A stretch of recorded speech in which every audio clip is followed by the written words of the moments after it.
Lance la diffusion. On accueille les participants.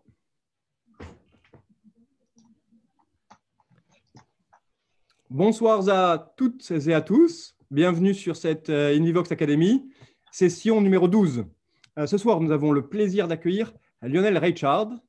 On va se donner encore une ou deux petites minutes, le temps d'accueillir les derniers arrivants. Et puis, je vais passer la main à Lionel. Donc, le thème du soir, c'est la plateformisation de la santé.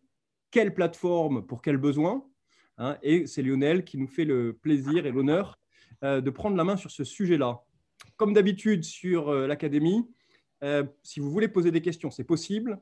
Il y a un petit bouton dans la barre d'icônes, deux bulles de BD, hein, vous cliquez dessus et les questions seront posées à Richard, à Lionel, excuse-moi, à Lionel à 18h20, 18h25, à l'issue de son topo. Hein, donc, bonsoir à toutes et à toutes. Donc, je suis Julien Delpech, le fondateur de InVivox, et on accueille ce soir Lionel Reichard. Lionel, si c'est bon pour toi, je te passe la main et excellent topo, excellente académie à toutes et à tous. Bonsoir à tous. Merci Julien, merci à toute l'équipe InVivox pour cette invitation et puis merci de me recevoir tous chez vous puisque en cette période on se reçoit chez nous et chez moi, donc je vous accueille avec grand plaisir.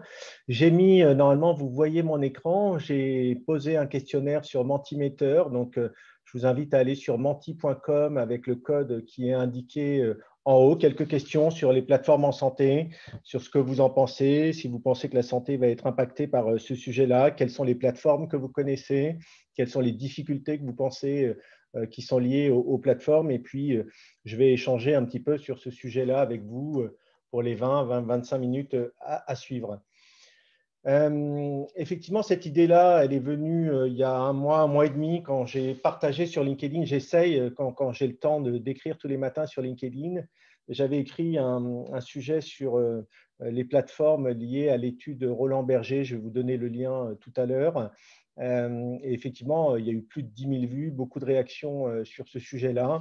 Et avec Julien, on s'est dit que ça serait bien d'aller un petit peu plus loin et d'en faire un thème de la InVivox Academy. Et donc, c'est comme ça qu'on s'est lancé là-dessus. Pour ceux qui ne me connaissent pas, moi, j'ai passé une quinzaine d'années dans l'industrie pharma sur un certain nombre de sujets marketing-vente. Ça fait une dizaine d'années maintenant que je suis sur le sujet de marketing digital et de santé digitale, notamment à travers ma société. Je suis un veilleur. J'ai partagé plus de 50 000 articles depuis 10 ans. J'en ai écrit quelques-uns aussi au passage. Et j'ai la chance depuis quelques années d'intervenir auprès du MBA Digital Marketing et Business de l'EFAP et d'avoir monté il y a quelques semaines, puisqu'on vient de lancer la première promo, le MBA Digital Marketing Business dédié santé. Donc là aussi, si jamais ça vous intéresse, n'hésitez pas à vous renseigner. Alors, dans les lectures que j'ai croisées sur ce sujet-là, alors il y a effectivement deux études, celle de Roland Berger, je mettrai le lien tout à l'heure ou sur mon LinkedIn, et puis celle du Gottlieb Institute en Allemagne sur le futur de la santé, et puis quelques livres, et je vous en recommande deux particulièrement. Un, c'est Ubérisons l'État avant que d'autres s'en chargent. C'est le livre coécrit notamment par Laura Le Tourneau, qui est aujourd'hui à la direction de l'accélération numérique de la santé en France. Et puis, bien sûr, Gilles Babinet, un grand classique sur transformation digitale, l'avènement des plateformes, où là, on est plus sur l'entreprise. Et c'est ce que je vais aborder avec vous ce soir, trois types de plateformes: la plateforme d'État, la plateforme solution et la plateforme entreprise. Et je n'apporte aucune certitude, mais juste quelques réflexions que je partage avec vous. Et je suis très ouvert à la discussion, aux questions.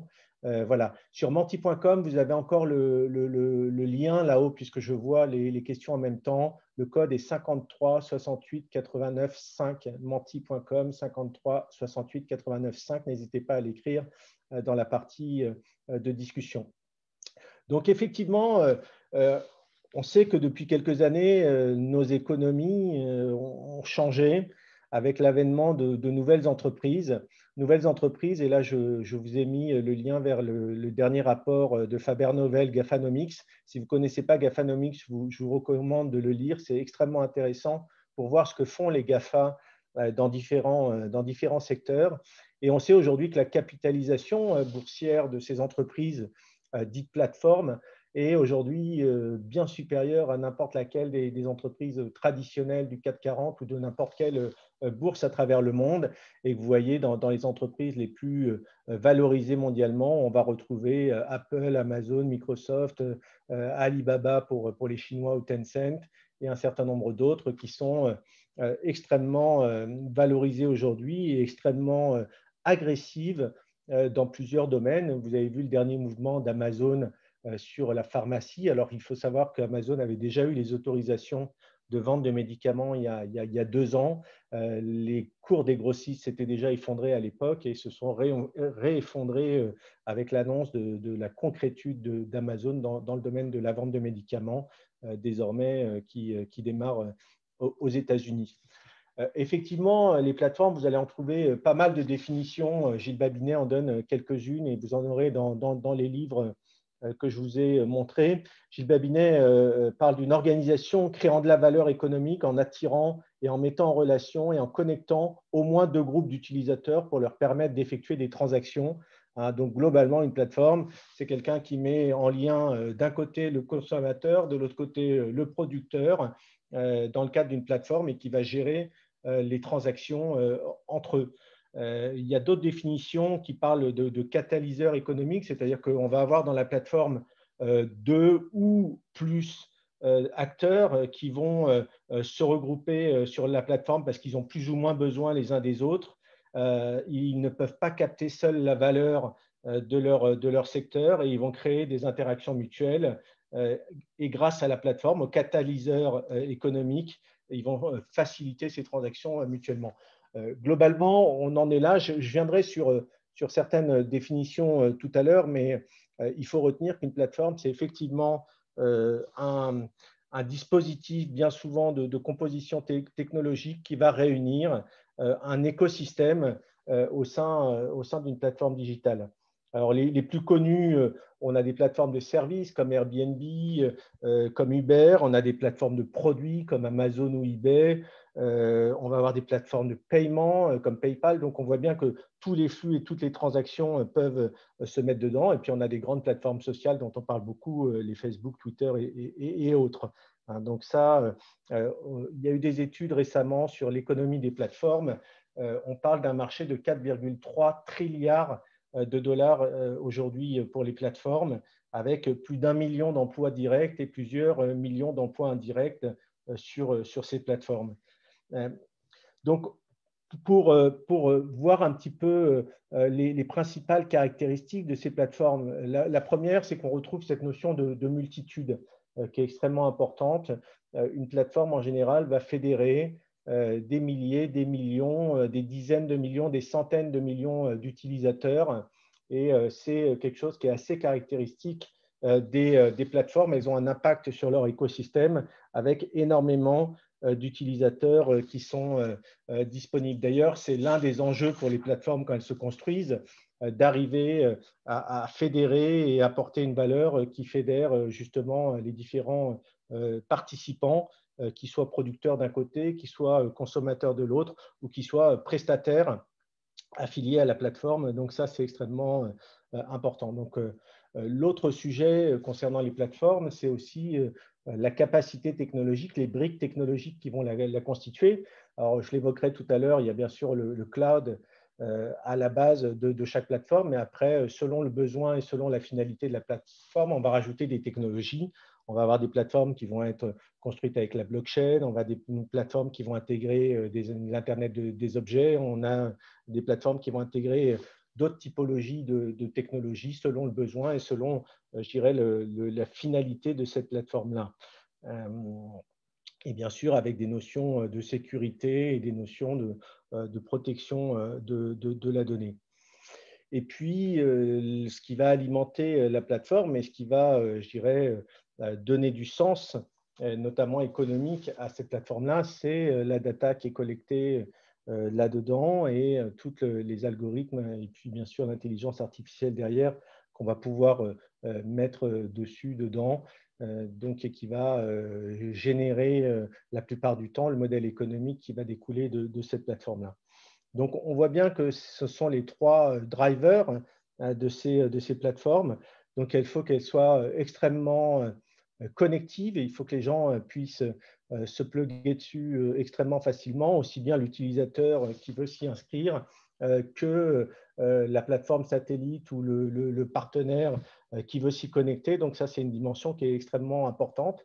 Il faut qu'elle ait une attractivité, une gravité très, très forte, c'est-à-dire qu'il faut qu'elle soit capable d'attirer cette multitude dont on parlait tout à l'heure, faire en sorte qu'on ait en masse des utilisateurs et des acteurs qui viennent dedans. Ça conditionnera la valeur ajoutée aussi de la plateforme. Et puis, il faut qu'elle permette de gérer les flux, que ce soit des flux sociaux, des flux financiers, des flux de services ou de produits. Et là, c'est extrêmement important aussi qu'elle co-créer de la valeur avec les différents interlocuteurs de la plateforme. Pour ça, on parle lié à l'économie de plateforme. Si vous vous intéressez au sujet, vous lirez souvent la notion d'effet réseau, hein, ce qu'on appelle aussi la loi de Metcalfe à l'époque du téléphone. C'est vrai qu'on le sait, hein, plus une plateforme a d'utilisateurs, plus une plateforme a de partenaires, plus une plateforme a d'offres, plus elle va être attractive et plus elle va je dirais, devenir monopolistique d'une certaine façon. Alors, on parle souvent de monopole créatif dans les plateformes, mais l'enjeu est vraiment un enjeu de croissance ultra rapide des utilisateurs et de recherche de cet effet réseau qui est extrêmement important dans l'économie des plateformes. Alors, sur les plateformes en santé, on en a de beaucoup de nature. Là aussi, c'est difficile de définir. Et dans le questionnaire Mentimeter, quand je pose la question quelles sont les plateformes que vous connaissez, il y a déjà un certain nombre de personnes qui ont répondu. Et on voit qu'on peut avoir des plateformes très, très différentes, de plateformes d'information d'État comme santé.fr, de plateformes de télémédecine, de plateformes digitales thérapeutiques. On va essayer d'en regarder quelques-unes.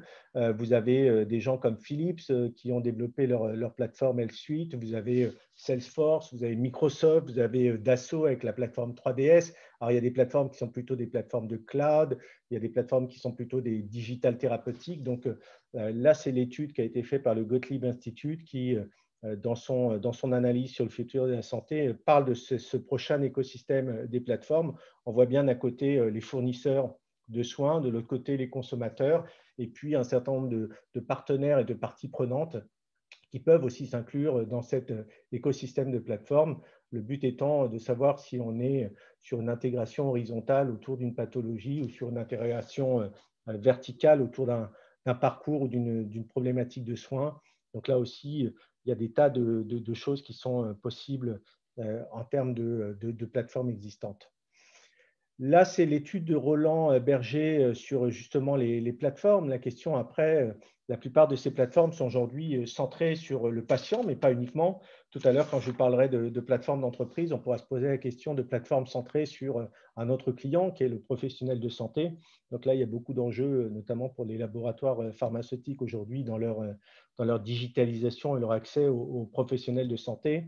Mais effectivement, qui sont aujourd'hui les plus légitimes pour avoir les données des patients. Là aussi, dans la question de Mentimeter, je vois bien que la pharma aujourd'hui est la moins légitime, en tout cas dans vos réponses jusqu'à maintenant sur le fait de créer des plateformes.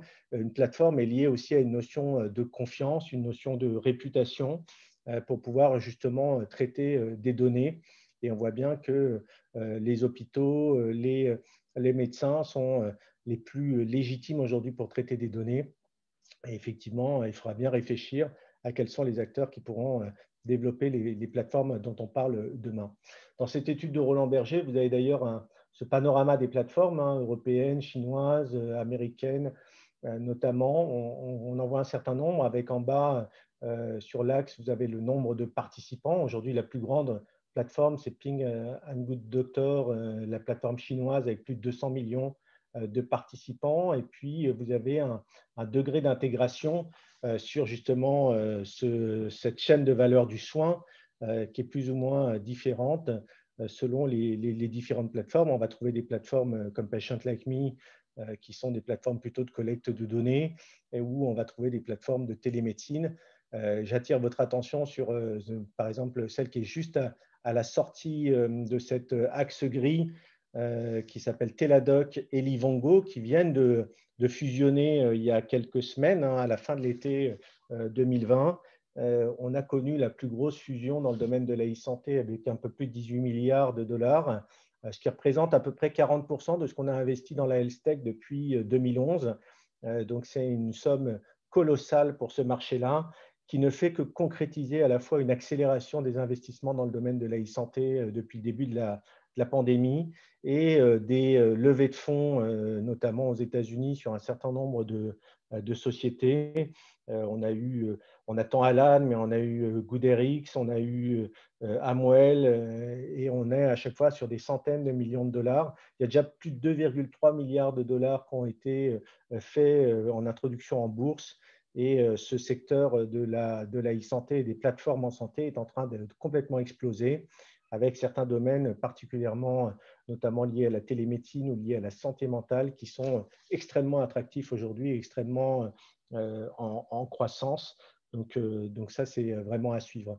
Dans les différentes plateformes qu'on peut voir, là, c'en est une que j'aime beaucoup et que je mentionne souvent, qui est une digitale thérapeutique de référence pour moi, qui est Omada Health.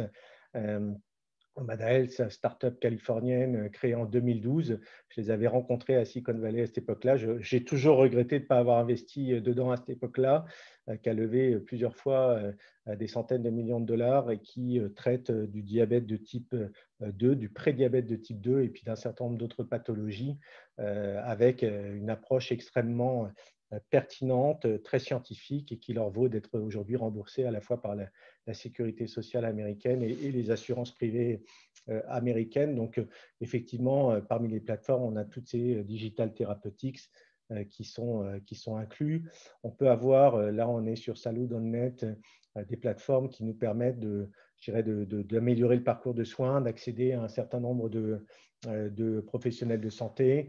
On a des plateformes qui sont autour de la donnée, comme 23andMe, Patient Like Me, ou des plateformes comme Amazon qui vont être à la frontière du physique et du digital pour pouvoir traiter une partie de la chaîne de valeur du soin. Et puis, dans ces plateformes-là, on a aussi ce qu'on appelle des méta-plateformes.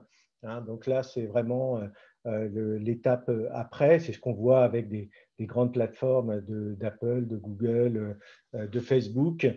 C'est vraiment des plateformes qui vont être extrêmement attractives grâce à cet effet réseau qu'elles ont créé. Donc, elles ont beaucoup de monde qui les utilise. Elles ont soit développé des solutions annexes, soit elles ont intégré des entreprises qui se pluguent sur leur plateforme, entreprises qui deviennent des entreprises satellites et qui sont liées à la plateforme principale, et on en voit de plus en plus. Et c'est vrai qu'en Chine, on a énormément de plateformes qui ont des écosystèmes extrêmement larges, y compris des partenariats avec des laboratoires pharmaceutiques. Ça, c'est possible parce que dans la plateforme est intégrée une culture qui est la culture de l'API, qui est extrêmement important, qui permet de se plugger sur la plateforme. Cette culture de l'API, elle ne date pas d'hier, puisqu'il y en a un qui en avait fait son fer de lance, son cheval de bataille, c'était Jeff Bezos. Je ne sais pas si vous avez déjà entendu parler du Amazon API Mandate. Donc, c'est un courrier qu'a envoyé Jeff Bezos à toutes les équipes d'Amazon. Je vois en même temps qu'il y a des questions sur le chat.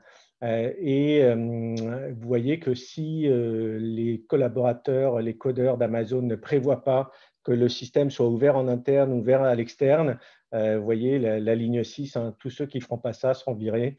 Et puis, ils souhaitent une bonne journée après. Donc, c'est vrai que cette culture de l'API permet vraiment d'ouvrir la plateforme à d'autres plateformes pour pouvoir travailler avec elles. Mais ce n'est pas toujours simple.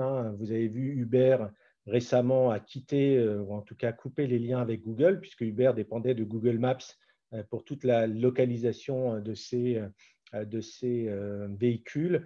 Vous avez, il n'y a pas longtemps aussi, Epic Games qui a fait un bras de fer qui va se terminer en procès probablement avec Apple hein, pour la disponibilité de Fortnite, le jeu, sur le store d'Apple. Donc, on voit bien qu'une plateforme satellite va être très dépendante de sa plateforme méta-plateforme.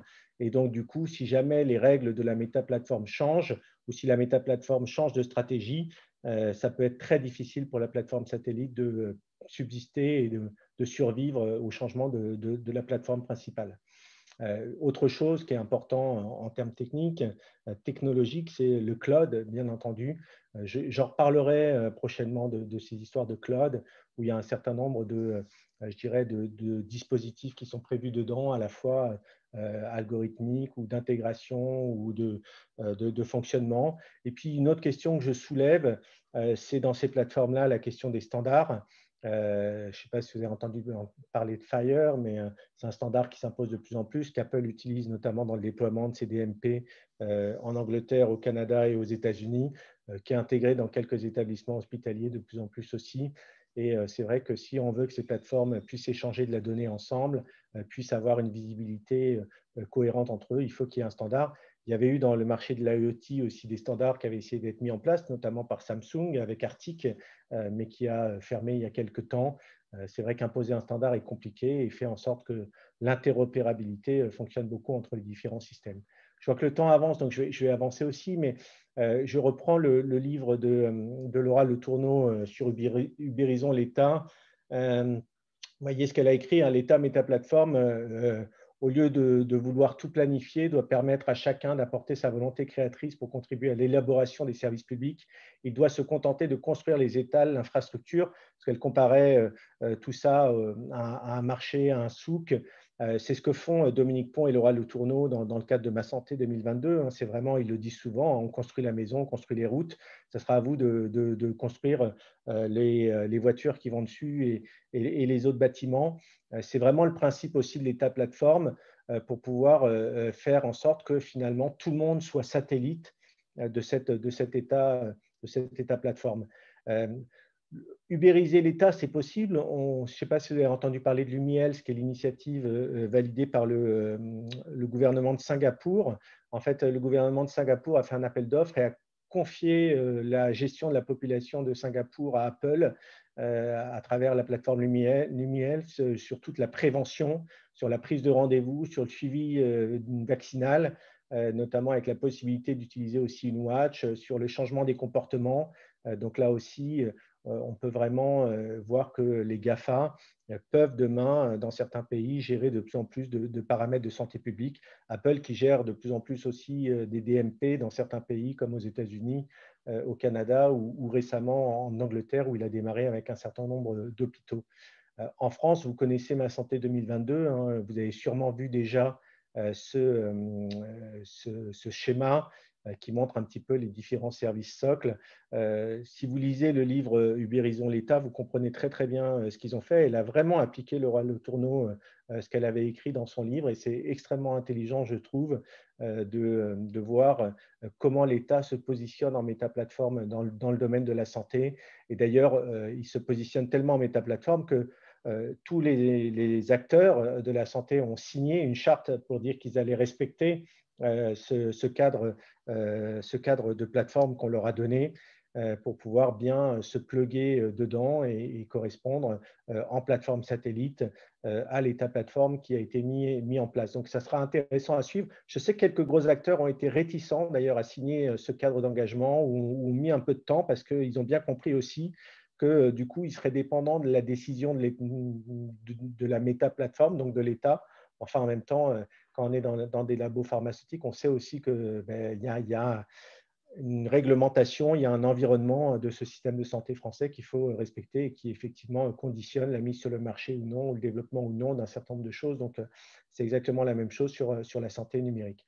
Alors, pour conclure, qu'est-ce que pourrait être l'entreprise santé plateforme? Alors là, c'est vraiment Gilles Babinet dans son livre qui le déploie et qui le développe, et c'est extrêmement intéressant. Je n'aurai pas le temps là de le développer. Je me pose plus la question de qu'est-ce que pourrait être un acteur, un hôpital, un groupe hospitalier. Aux États-Unis, on va avoir beaucoup plus de groupes de santé qu'on peut avoir en France, mais notamment sur un laboratoire pharmaceutique, sur des gens aujourd'hui qui cherchent à se digitaliser et accéder aux patients. On voit bien aux patients et aux professionnels de santé surtout, on voit bien qu'il y a une multitude d'outils, une multitude je dirais, de liens et de transactions finalement avec ces différents clients. Et ça serait peut-être intéressant d'arriver à les fédérer sur une seule et même plateforme où on aura à la fois l'aspect informationnel, promotionnel, l'aspect d'information médicale, l'aspect de formation avec des gens comme Invivox, par exemple. Donc, est-ce que c'est une seule plateforme gérée par le labo? Est-ce que c'est une plateforme externe? Est-ce que c'est une méta-plateforme labo où d'autres prestataires vont se plugger dedans à travers des API ou des choses comme ça? Là aussi, il y a des réflexions qui se posent. Je sais qu'il y a beaucoup de labos qui ont des projets qui s'appellent One Labo. Je ne vais pas donner de nom, mais voilà. Donc, l'idée, c'est pour eux, ils ont bien compris qu'à un moment donné, il faudrait qu'ils aient une approche un peu plus unifiée sur ces questions de transactions et de relations avec leur écosystème. Mais pour autant, c'est plus facile pour un GAFA qui démarre de démarrer avec la bonne plateforme que pour une entreprise qui a parfois des dizaines, des centaines d'années d'âge, d'arriver à modifier ses outils et à s'adapter. Juste pour conclure, effectivement, tout ça permet de casser les silos et je crois que dans la santé, c'est ce qu'on a réellement besoin, qu'il n'y a pas de plateforme qui va répondre à tout. Donc là aussi, on aura plusieurs plateformes pour plusieurs types de besoins. Il n'en reste pas moins que le plus gros, le premier arrivé, on le voit bien, je ne vais peut-être pas citer de marque et je vais me mettre à dos d'autres personnes, mais on le voit bien avec Doctolib, ils ont quand même pris une part aujourd'hui sur l'activité de prise de rendez-vous qui est difficilement attaquable. On verra comment ça se passe sur la télémédecine et on verra quelles consolidations vont se faire sur ce marché-là. Il y a plusieurs attaques qui vont arriver, je pense, sur la gestion notamment des logiciels de cabinets ou d'établissements. Je pense que là, il y a beaucoup de choses à faire aussi. Mais effectivement, il n'y a pas de place pour 15 plateformes à chaque fois. Il y en aura une qui sera ultra dominante, comme on le voit avec des Facebook, des Google, des Apple aujourd'hui dans d'autres marchés. Voilà ce que je voulais partager. C'est un peu court et j'ai pris un peu plus de temps. Je suis désolé, mais en tout cas, voilà, je suis ouvert pour toutes vos questions ou réactions. Merci infiniment, Lionel. C'était vraiment passionnant et je pense que la qualité des slides a permis également de se rendre compte aujourd'hui de l'intérêt mondial pour les plateformes et peut-être, on a parlé récemment de la guerre des intelligences, la guerre des plateformes peut-être dans le futur si elle n'a pas déjà commencé. Je vous rappelle à tout le monde, vous pouvez poser des questions directement en appuyant sur la petite icône QNR. Ce sont deux petites bulles de BD et je lirai les questions à Lionel. Lionel, j'ai une première question qui concerne… Alors, je vous invite, je vous remets le Mentimeter pour ceux qui ne l'auraient pas vu tout à l'heure. Je vais revenir sur la première slide. Voilà, je t'écoute. Merci Lionel. J'ai une première question sur la sécurité des données sur les plateformes. C'est une question qui est revenue à plusieurs reprises. Oui, c'est une vraie question, mais c'est une vraie question en général sur cette gestion des données. Je ne vais pas avoir la réponse. On a fait une thématique au Club Digital Santé il y a quelques semaines maintenant sur justement la cybersécurité, sur l'état des lieux, et on avait des intervenants passionnants là-dessus. C'est vrai que c'est un sujet en tant que tel. Il y a vraiment la question aussi de la sécurité de l'IoT. On voit bien que les dernières grandes attaques qu'on a eues sur Internet, c'était par des IoT, beaucoup que c'est rentré. Voilà, donc on a tellement de portes d'entrée sur le digital et éventuellement sur les plateformes. Et vous comprendrez que plus vous avez de plateformes satellites, plus vous avez de connexions avec l'extérieur, plus vous fragilisez les accès. C'est bien la question aussi au sein des hôpitaux sur l'ouverture à un certain nombre d'écosystèmes élargis de dispositifs. Donc, c'est un vrai sujet. Je suis un peu une réponse de Normand, mais c'est un vrai sujet. Merci Lionel de cette réponse. On a une question de Armel qui pose une question sur la blockchain. Alors voilà la question. Quid de la blockchain dans la certification des données, la traçabilité et alors l'infalsification et la confidentialité? Waouh. Ouais. Waouh, waouh. Oui, alors il y a beaucoup de choses, hein. Effectivement, je ne sais pas ce que veut dire quid de la blockchain. C'est vrai que c'est une technologie. Il y a plusieurs plateformes qui utilisent la blockchain, hein. On connaît Emblema, il y a Ainunu en Chine, qui est une super solution sur la prise en charge des seniors qui repose sur la blockchain, avec effectivement cette volonté de protéger de traçabilité des données, mais aussi de gérer des contrats et éventuellement d'ouvrir la possibilité de vendre la donnée. Alors, vous savez, cette vente de données, elle n'est pas possible chez nous, mais elle est possible aux États-Unis ou elle est possible en Chine. Et ça permet, je dirais, aux utilisateurs de le faire. J'ai travaillé hier avec quelqu'un qui travaille sur tout ce qui est anonymisation des données aussi, quels vont être les certificats et je dirais, la traçabilité, puisqu'il y a eu plusieurs études qui ont montré que même les données anonymes, en théorie, peuvent être désanonymisées. Donc là aussi, il va falloir travailler sur ces sujets-là. Plus on va partager des données, les agréger pour des tiers. Donc non, non, c'est un vrai enjeu. La blockchain a révélé qu'elle pouvait être intéressante. Après, il ne faut pas faire de la blockchain pour de la blockchain et pas en faire tout le temps non plus. Mais s'il y a un besoin de traçabilité, je crois que ça marche pas mal. Mais il y a des gens beaucoup plus experts là-dessus. Merci Lionel. Une question de Antoine. Quel avenir pour les associations de patients face au développement de ces plateformes? Ah ben, si on regarde des choses comme Patient Like Me, on voit bien que effectivement, on a des plateformes qui sont des plateformes patients, hein, donc typiquement qui permettent de partager des données en vie réelle avec un modèle économique où effectivement la plateforme va vendre à travers des contrats assez longs, je crois que 5 ans en général, mais au laboratoire pharmaceutique de la donnée en vie réelle. Donc je pense que les patients peuvent et doivent s'intéresser à ces plateformes-là. Elles sont normalement pour beaucoup centrées patients, hein. Donc l'idée, c'est d'améliorer l'efficience du parcours, d'améliorer la satisfaction des patients. Donc oui, je pense que les associations de patients peuvent, à travers ces plateformes patients, voilà. Après, il faut regarder toujours le modèle économique, c'est toujours le problème. Il y avait une longue tribune sur ce sujet il y a quelques années. Merci Lionel. On va prendre encore deux questions. J'ai une première question de Karim. Je vais partager le Mentimeter pendant ce temps-là parce que je sais qu'il y a des gens, je lis que certains se posent la question. Je vais découvrir les résultats avec vous si vous voulez. Super, ouais. Voilà. Alors, est-ce que vous voyez bien? Est-ce que vous voyez le Mentimeter maintenant? Non, on voit ta première slide. Alors, non, arrêtez de partager. Tac, voilà. Et partager l'écran. Et ça va être. C'est celui-là. OK. Non, de nouveau, on est sur ta. Non, non, c'est la bonne. Ah, C'est c'est la juste bonne. qu'il faut que je. Voilà. Voilà. Donc, vous voyez, pensez-vous que la santé va se plateformiser? Il y a 53 répondants. Bon, 50 disent oui, donc ça va. Le sujet était pertinent. Quelles sont les plateformes santé que vous connaissez? Alors, vous voyez, c'est Doctolib qui va sortir en premier, mais une Vivox aussi, c'est bien. On voit du Alan, du Care, du Patient Like Me, Santé Claire, on a des trucs à PHP, du Lifen. Alors, est-ce que tout mérite le nom de plateforme?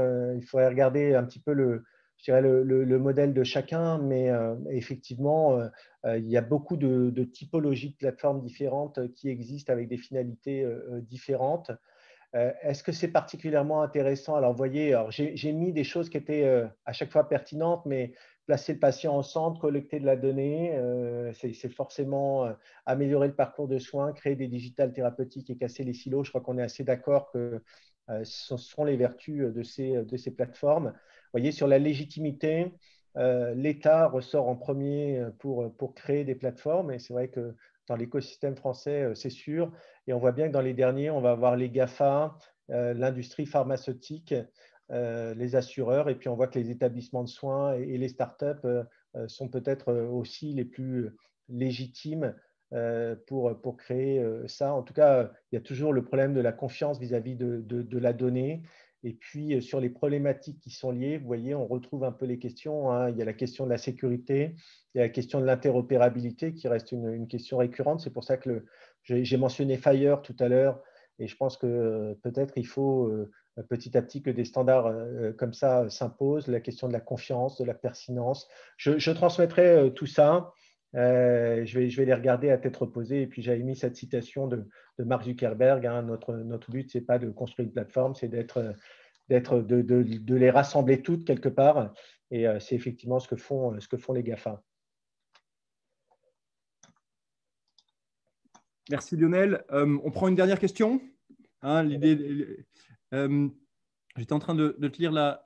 Alors, hop, question sur le DMP.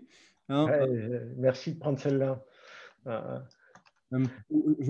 Ou alors, à ton choix, mais… non, vas-y. Il n'y a pas de question. Après, je n'ai pas toutes les réponses à tout. C'est comment voyez-vous se développer le DMP en France, c'est ça? Est-ce une plateforme critique de la e-santé en France? Alors, déjà, il y a un projet englobant qui va être l'espace numérique de santé, justement dans le cadre de Ma Santé 2022. Le DMP, là aussi, j'aurais pu poser la question de combien d'entre vous l'ont ouvert et combien d'entre vous l'utilisent. Il y a quand même beaucoup de gens qui ne sont pas aujourd'hui compatibles parmi les médecins sur le DMP. Voilà, quand il avait été lancé en 2004, il était prévu, le ministre de l'époque avait dit en 3 mois c'est fait. On est 16 ans plus tard, ça reste compliqué.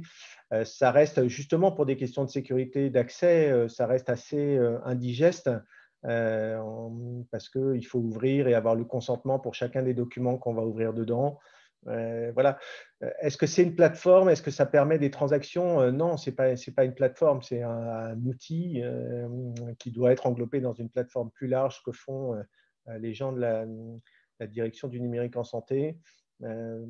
C'est forcément quelque chose d'utile puisque tout le monde essaye de le reproduire depuis des années. J'ai moi-même été dans une start-up où on a travaillé sur ce sujet-là.